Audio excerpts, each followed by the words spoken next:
1,050,000, 1,100,000.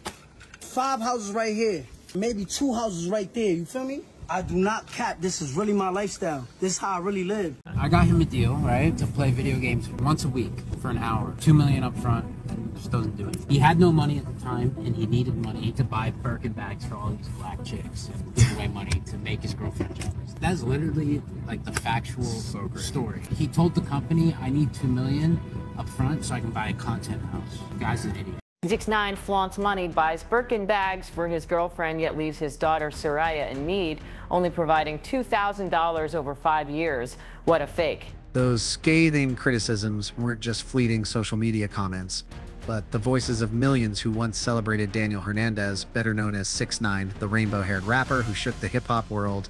At his peak, he broke Instagram livestream records with over 2 million viewers, sent the internet into a frenzy as Gooba and Trollzy racked up 45 million views in 24 hours, and transformed from a Brooklyn nobody into the king of New York.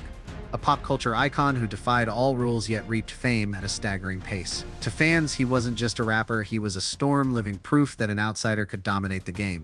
But that radiant glory quickly turned dark. Love morphed into contempt.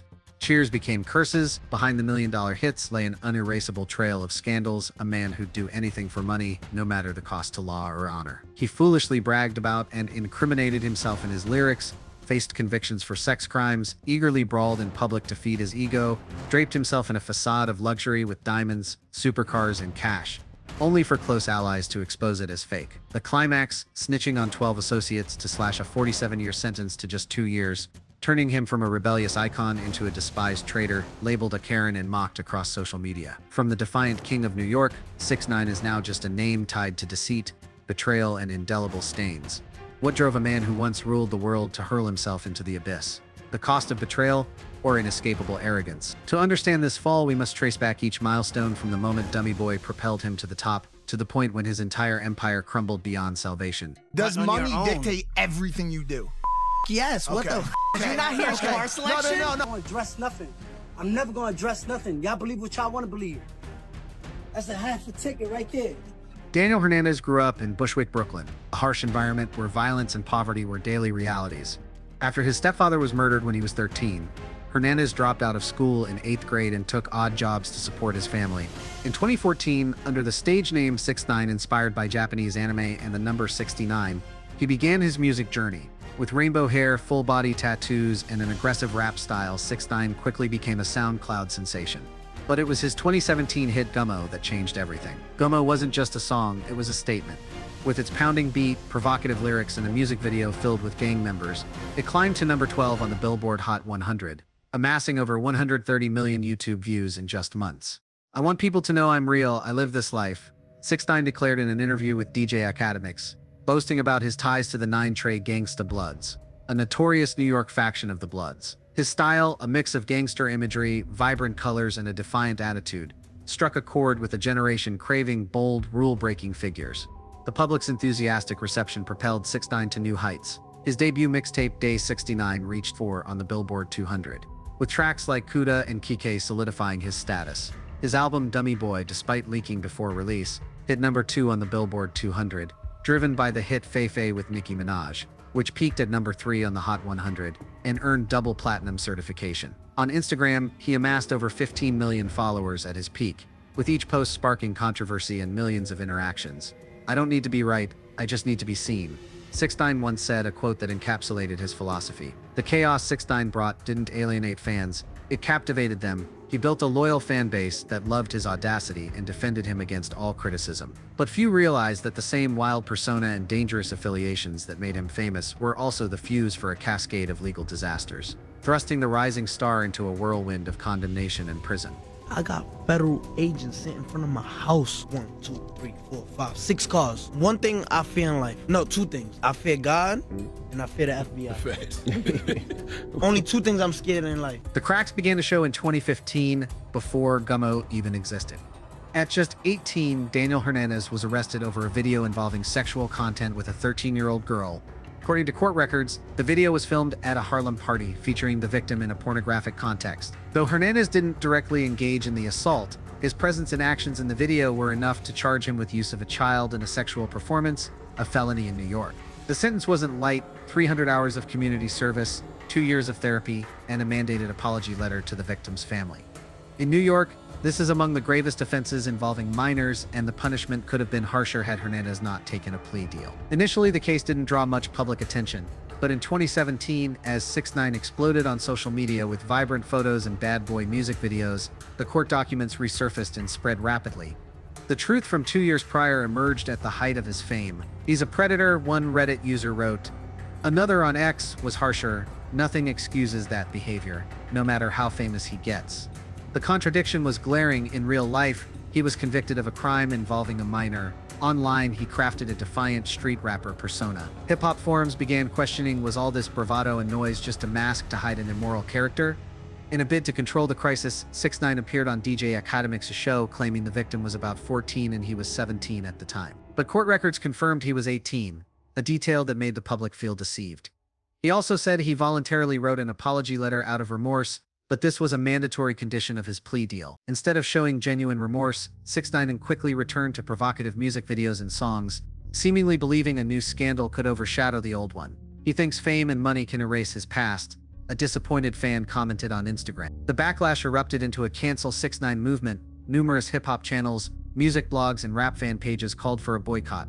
Outlets like Pitchfork, The Daily Beast, and Complex covered the case, analyzing its long-term impact on his career. Ironically, his Instagram followers and YouTube views kept rising, proof of the strange allure of his dangerous but captivating image. Had 6ix9ine truly learned from this mistake, his story might have been different. But instead of stepping back to repair his image, he plunged into a series of new scandals, driving his career and reputation into an inescapable downward spiral. In reality, the 2015 scandal was just an early stain in 6ix9ine's record, interrupting his efforts to craft a glamorous gangster image where money, luxury cars, and extravagance were props to attract attention and mask his darker personal life.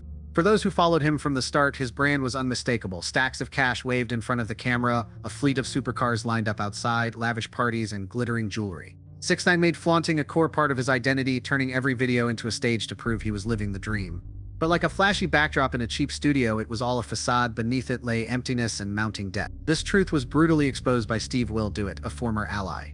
Steve revealed he helped 6ix9ine secure a $2 million Rumble deal to livestream gaming. But 6ix9ine only showed up for 4 sessions before bailing, claiming he was buying a content house. Steve called him a moron and a terrible person, listing his massive debts: $10 million in IRS taxes, $9.8 million in damages to a stripper named Alexis for throwing a bottle, $600,000 for an unpaid house, $60,000 to a contractor, $1 million from and $1 million from a lawsuit by an ex-girlfriend over a revenge video. 6ix9ine himself admitted, "I don't have money right now," revealing that the cash stacks in his flaunting videos were fake. He called himself an entertainment artist with an entertainment degree, a ridiculous and bitter excuse, as his entire image of wealth was a staged narrative. What outraged the public most was how he used what he had. 6ix9ine borrowed money to buy Birkin bags for his girlfriend and threw cash online to score points with the crowd, yet neglected his own children. Over 5 years, he provided just $2,000 for his daughter Soraya, about $400 a year, and never met his second daughter Briella, despite confirming paternity. Sarah Molina, Soraya's mother, accused him he didn't buy Soraya Christmas gifts, leaving her in need. Marlena, Briella's mother, confirmed she received only $20,000 after his prison release, with no further support. For many, especially mothers, this was blatant irresponsibility, a father who squandered money on meaningless displays while leaving his children lacking both materially and emotionally. The financial stains were just the surface. 6ix9ine repeatedly faced legal trouble, from a 2015 incident involving a Houston teen driving without a license, obstructing police, to allegations of inappropriate behavior with Sarah Molina. He tested positive for stimulants, though he claimed it was just Adderall, and violated probation in 2024, leading to 45 days in jail and the risk of a 1-year sentence. When the IRS seized his cars, jewelry, and Florida home, he tried to salvage things by promoting dummy coin cryptocurrency and signing a $6 million record deal, canceled due to his probation violation. One viewer commented, "These mistakes don't just leave a permanent stain, they expose his utterly fake and irresponsible nature." More troubling, this isn't the end. Each incident and scandal signals that 6ix9ine has learned nothing from his downfall, and his next string of offenses will prove it most clearly. The mounting debts and flashy lifestyle are merely the surface of a deeper issue. The root lies in his attitude, a disregard for norms and consequences, evident from how he behaved after escaping the 2015 sex crime conviction. As if to prove that past scandals taught him nothing, right after dodging a major conviction, 6ix9ine dove into another reckless decision, a celebratory party that became one of his most infamous debacles. Instead of quietly retreating, he saw it as a victory and celebrated in his signature style. lavish, loud, and controversy-laden. With the 9 Trey Gangsta Bloods, he headed to Felipe Chow, a renowned New York restaurant, for a flashy party. But when staff refused service, the event spiraled into chaos. Shouting echoed, chairs flew, a security guard was injured. Gunshots rang out, panicking diners and prompting a police raid. Several 9 Trey members, including 6ix9ine's manager, were arrested on the spot. The Felipe Chow incident was just the tip of the iceberg. It exposed how 6ix9ine handled conflict, not by de-escalating but by pushing tensions to the extreme. Prior to this, 9 Trey was linked to armed robberies, street brawls, and reckless shootings. His direct ties to the gang stripped away his rebellious rapper image, revealing him as a cog in an organized crime network. When federally charged with racketeering, armed robbery, drug trafficking, and conspiracy to commit serious violence, he faced a minimum 47-year sentence, a near-death knell for his career. Then November 2018 became a fateful turning point. 6ix9ine and 6ix9ine Trey members were arrested in a major FBI operation. Days later, he made a decision the rap community deemed an unforgivable sin, cooperating with prosecutors to snitch on his crew. In the September 2019 trial, he detailed 9 Trey's inner workings, admitted to funding violent acts, and revealed information implicating other rap figures, sending shockwaves through the industry. The rap community's response was unprecedented outrage. "He's a rat," Meek Mill declared bluntly. Social media erupted with condemnation. "There's no rule in rap 6ix9ine hasn't broken." In street culture, where loyalty is an unwritten law, his betrayal was a direct slap to the honor of everyone who believed in his lyrics. 6ix9ine defended himself. "They betrayed me first. I just wanted to live." But to the rap world, his excuses didn't erase the stain. A Vulture article noted, "This betrayal obliterated everything he stood for, turning his street raps into a mockery of hypocrisy." I don't give a if I'm held accountable for what I did. Yes, I snitched, and I did it proudly. The consequences were irreversible. His sentence was reduced to 2 years, and he was released early in April 2020 due to COVID-19 concerns. But the cost was a ruined reputation, banned from performing in many venues, targeted for attacks, and universally shunned. Instead of showing remorse, 6ix9ine doubled down, turning his betrayal into content to boast about. "I beat the system." Yet these efforts only made him seem more callous. Organizations like No Kid Hungry rejected his $200,000 donation, and the rap world nearly unanimously erased what he once represented. How can someone who bragged about loyalty betray his crew and then shamelessly monetize that betrayal? A viewer asked. His snitching not only destroyed his gangster image, but made him a symbol of hypocrisy. But what drove him to trade loyalty for the facade of a living legend? Perhaps the ambition to become a living legend drove 6ix9ine to self-destructive decisions. And now, the price is a cascade of irreversible consequences. Legally, he faced 3 years of probation in 2017, was arrested in 2018, secured a reduced sentence by snitching on 9 Trey, but violated probation in 2024-2025, resulting in 45 days in detention and the risk of a 1-year sentence for testing positive for stimulants. Financially, he's burdened with over $20 million in debt, $10 million to the IRS, $9.8 million to Alexis, $2 million to Rumble, $1 million. From a robbery, $1 million from an ex-girlfriend's lawsuit, $600,000 for a house, $60,000 to a contractor, plus legal fees. In 2025, the IRS seized and auctioned his house, cars, jewelry, grills, and platinum record memorabilia. His career is in tatters. Tattletales sold only 53,000 copies. Leyenda Viva and Blackballed flopped. And he's been ostracized by the music industry. No Kid Hungry rejected his $200,000 donation, and despite pivoting to the Latin market, he lost all traction in the US. The public mocked him with viral memes branding him a traitor and deadbeat dad. Scandals piled up, from inappropriate behavior with Sarah Molina Yalen, causing airport disturbances, faking his death for views, to attacking fans, further tanking his image. Sarah Molina, Marlena, and Ros Verde publicly criticized him for neglecting his children. In a letter to the judge, he admitted, "I was reckless and foolish." A fan once wrote, 6ix9ine may have talent, but he betrayed his crew, abandoned his kids, and lived a fake life. He doesn't deserve forgiveness. Snitching on 9 Trey, tax evasion, neglecting Soraya and Briella, and a flaunting fake lifestyle cost him all respect in the hip-hop community. Talent can't justify irresponsibility or moral failure. Despite signing major deals from prison and proclaiming himself king of New York, he couldn't escape the shadow of choices that destroyed both his life and career. The story of 6ix9ine isn't just a scandal-filled resume of a controversial artist. It's a giant mirror reflecting the hidden dangers of trading core principles and values for fleeting fame. The spotlight can dazzle you, the cheers can make you forget who you are, but both fade quickly if your foundation is built on sand. First, this is a warning about loyalty and trust. In any community, whether a group of friends, a sports team, a workplace, or a culture like hip-hop, trust is the red thread binding people together. Betraying that trust doesn't just break a relationship, it severs your connection to the community. In the rap world, where loyalty is an unwritten law, betrayal doesn't just cost you allies, it slams shut every door to a comeback. Second, it's a lesson about personal responsibility when you hold influence. No one expects you to be a perfect role model, but when millions are watching, your actions ripple. Neglecting your children, glorifying violence, or flaunting fake wealth doesn't just damage your image, it plants warped ideas of success and happiness in the minds of your audience. Especially the young, fame is a privilege, but also a responsibility. Use it to build, and it lifts you up. Use it to destroy, and it drags you down deeper than any fall. Third, this story reminds us that fame can't replace integrity. Views can be bought, million-dollar deals can be signed, but integrity is earned through consistent actions over time. Once lost, no amount of money, hits, or media stunts can buy it back.